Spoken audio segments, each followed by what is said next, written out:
Oh, well, here's a special little treat. I'm not quite sure what he's doing here. I guess he's summer falling his crop. I haven't had a chance to talk to him. Which he actually did plant this fairly weeded little patch with winter rye last fall. So anyhow, here, let's just have a little look, see? We'll try and turn this into a meaningful series. I'm sure many of you have heard, seen ground getting tilled.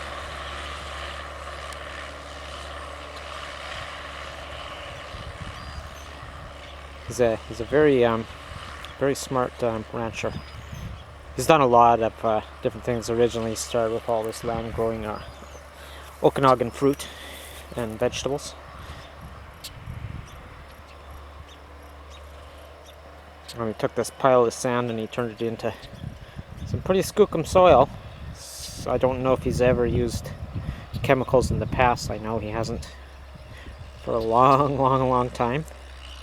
And economics being what they are, he had to resort to cattle ranching, primarily free range up in the mountains. His main ranch he built up behind this thing over here. Okay. There's McGinty Gap, and if you went north on 97, a couple of ranges over, he's got a huge tract of plateau land. Hey bear, it's okay! The dogs are a little confused and upset. They know Red driving the tractor, and they know the tractor, and they know this drill. They've seen it enough times. But, you know, well, as far as they're concerned, this is their thing.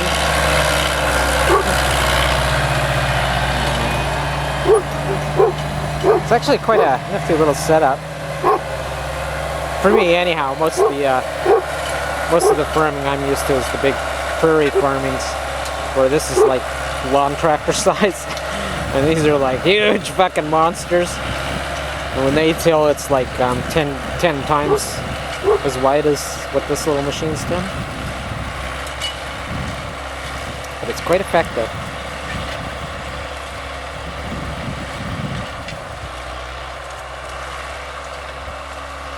See, and look at all this rocket, of course. Oh, sorry, birds! The birds quickly come in and look for free food, which is everything from disturbed bugs to seeds to whatever they eat. Now let's see if we can get a good shot. This, I think this is about 12 acres, this field.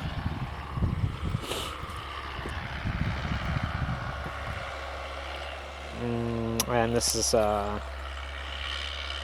probably about an hour and 20 minutes into it, so about an hour and a half job with that little tractor. Keep in mind the loom was I'm not sure if it was tilled or not in the fall when he seed drilled it. I know it was last year.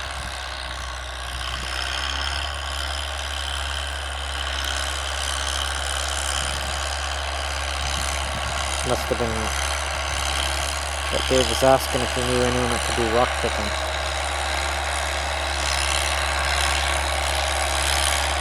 Yeah, that's quite well.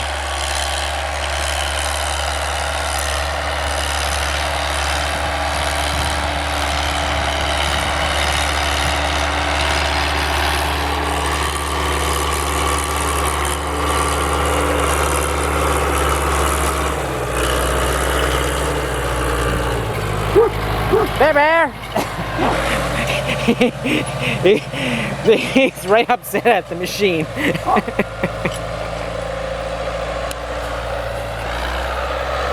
Bear! It's okay, buddy! Okay? Don't worry. We're making faces at each other. That's what Bear does. He's got extreme facial control.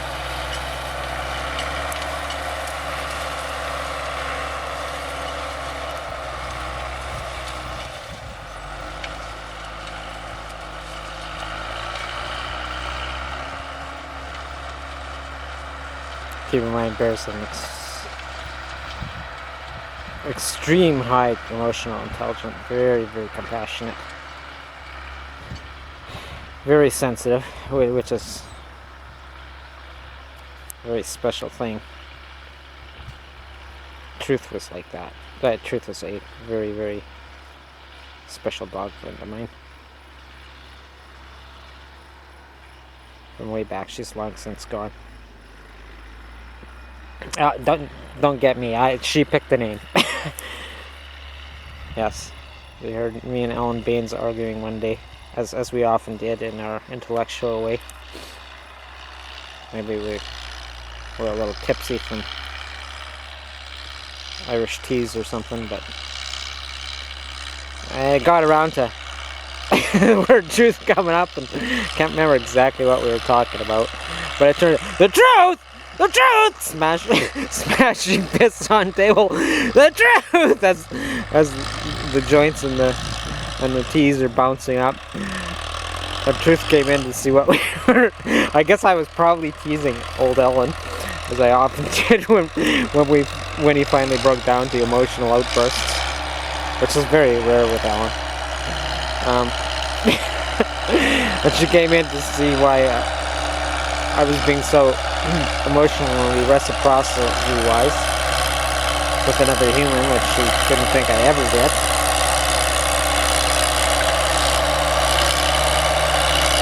And, well, she hadn't yet given us a name, and well, that clearly, ever since she'd just answer the name Truth. And so clearly that was her name.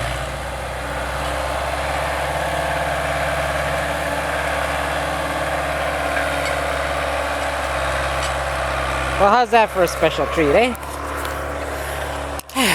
Well, you know, whilst I'm here, I might as well give you a little plant sample look here. We've got some nice straw flowers coming up, but I think some of them little purple ones are too. I'm actually in the wrong footwear, but I just realized he was finished as soon as I done lunch, and I figured, well, I better get out here and warm us out. These aren't the straw flowers. This is the winter weed I was just talking about, that he normally seeds.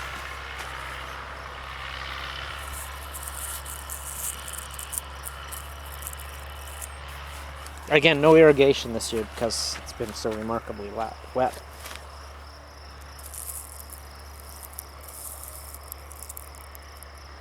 We tried to do without irrigation last year, and I think which was also remarkably wet.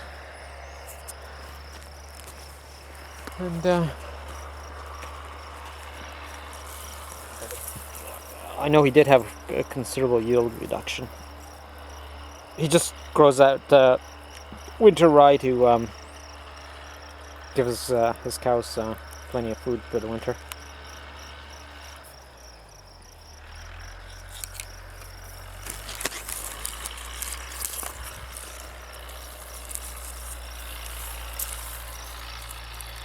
So, gonna have to look at that there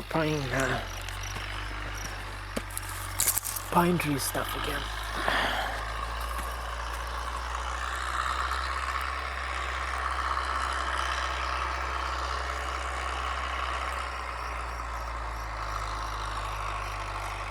Oh, these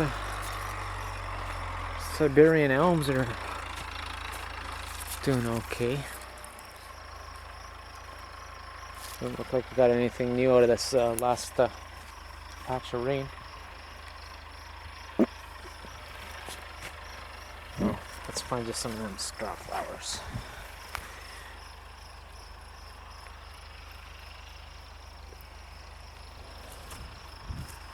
There's some straw flowers just about to open up.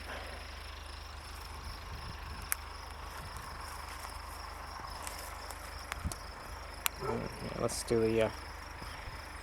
we haven't been back at these pine trees right by the dog base for quite a while, and if I recall, they were budding profusely, but no chlorosis, no, very little browning of the leaves. And clearly the chlorosis is caught up.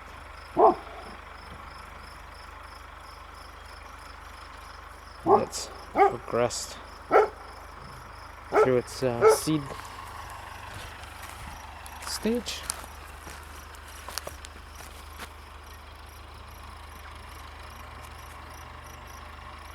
Hey, Bo! Yeah.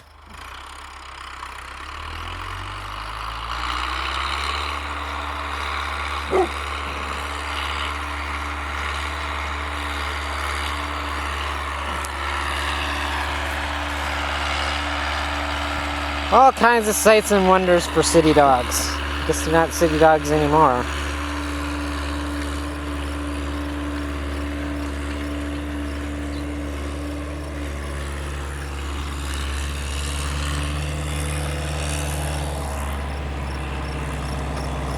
Yeah, there's the house again. I don't know if we ever gave you guys a shot of this.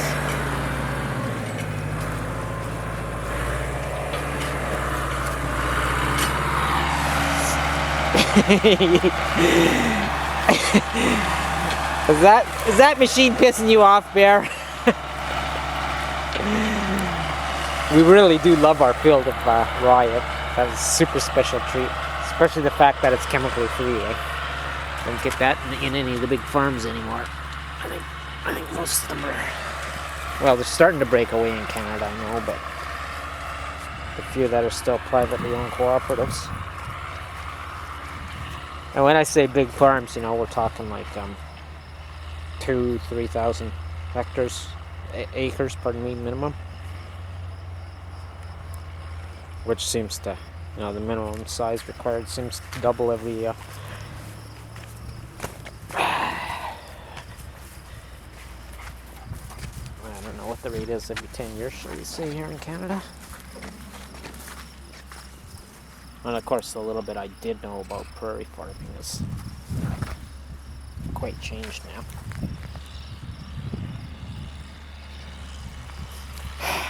And again, see how we're talking about farms. I've been mentioning this all over for people to keep it foremost in fucking mind. To see a trap is to avoid it. So I'm going to just briefly talk again about all this business of raising the Fukushima radiation levels. Before the election, you've all heard me carry on about it. And not saying it was planned, not planned. Not saying it was an intentional soft kill. Not saying it was some master plan to once again do the all saying event that happens at every fucking manufactured or unintended depression, where everyone goes bankrupt. A few pricks with enough credit left or money or whatever manage to convert more of it into their monopolization. You see what I'm getting about. Not going to talk about all the price of food going through the sky, because everything in North America has this realistic safe radiation levels raised on it, and it's all put under, no, you can't use this land. There's lots of that in Europe after Chernobyl in '86, even to this day. Apparently, look around Sweden. There's all kinds of areas that are you can't sell any of the food from it. So we're already at that level here. I can guarantee you this. Others are starting to come out and provide proof. Specialists that actually have the equipment to go around making all the very complex measurements and comparisons and samplings. And it takes a while. You can't just beep, beep, beep, beep. Oh, that's what it... No. That's not reality. It's actually to really know get a reasonable inclination of what's afoot and what to expect is very, very complex science, guys. And that's why you don't have a bunch of real scientists just piping up with what they know, because their standard of strict liability is much higher than somebody who's a professor of nothing like me and has no career and pension and tenure to clutter up his judgment. Trust me, there is a lot of people,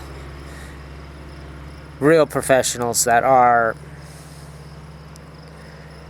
fighting to try and find the courage, as at the same time fighting to grab the real information and help everyone make informed decisions, okay? No tar and feathering the nuclear scientists is what I'm saying. Okay,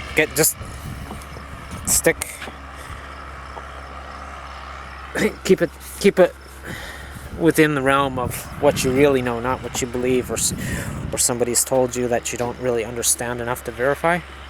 Okay, so figure out your strategies. Because it's about survival, surviving your farms, your farmsteads, long term, because this is all going to have a major psychological impact on you and diminish you, as well as your potential to do whatever is practical and possible to solve the immediate problem. What the fuck are we going to eat? How are we going to keep our communities alive? How are we going to turn this horrible division into a common unifying threat and meet the challenge and become something new at the end of it, which is mandatory? Even right now with the level, and all indications are we ain't seen nothing yet from Fukushima.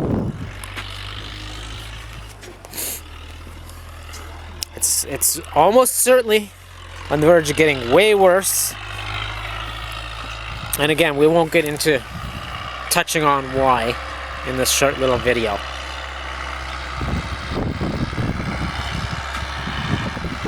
Right, well, that's it for this one. We're Friday afternoon here.